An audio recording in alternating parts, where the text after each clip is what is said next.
ॐ शिव उवाच शृणु देवि प्रपठ्यामि कुञ्जिकास्तोत्रमुत्तमम् येन मन्त्रप्रभावेण चण्डीजापः शुभो भवेत् न कवचम् नार्गलास्तोत्रम् कीलकम् न रहस्यकम् न सूक्तम् नापि ध्यानम् च न न्यासो न च वार्चनम् कुञ्जिकापाठमात्रेण दुर्गापाठफलम् लभेत् अतिगुह्यतरम् देवि देवानामपि दुर्लभम् गोपनीयम् प्रयत्नेन स्वयोनिदिव पार्वती मारणम् मोहनम् वश्यम् स्तम्भनोच्चाटनादिकम् पाठमात्रेण संसिद्ध्येत् कुञ्जिकास्तोत्रमुत्तमम् ॐ ऐं ह्रीं क्लीं चामुण्डायै विच्चे ॐ ग्लौं हुं क्लीं जूं सः ज्वालयज्ज्वालयज्ज्वलज्ज्वल प्रज्वल प्रज्वल ऐं ह्रीं क्लीं चामुण्डायै विच्चे ज्वलहं सं लं ठं फट् स्वाहा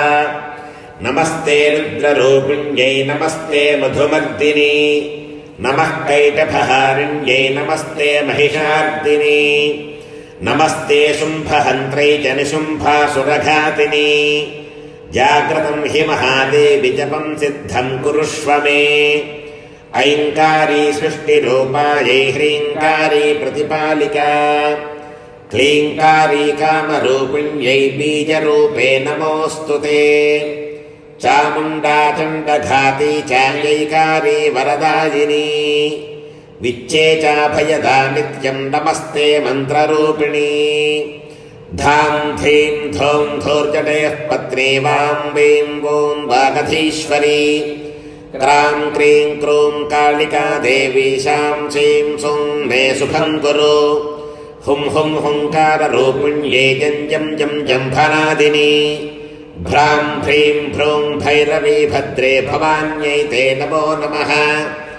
अं कं चं टं तं पं यं शं वीं दुं ऐं वीं हं ठं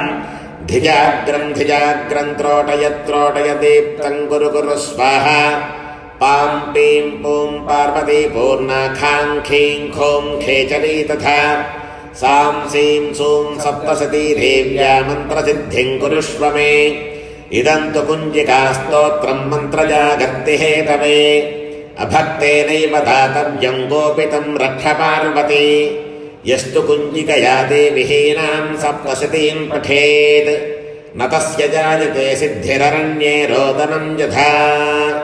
हरिः ओं जगदम्बार्पणमस्तु।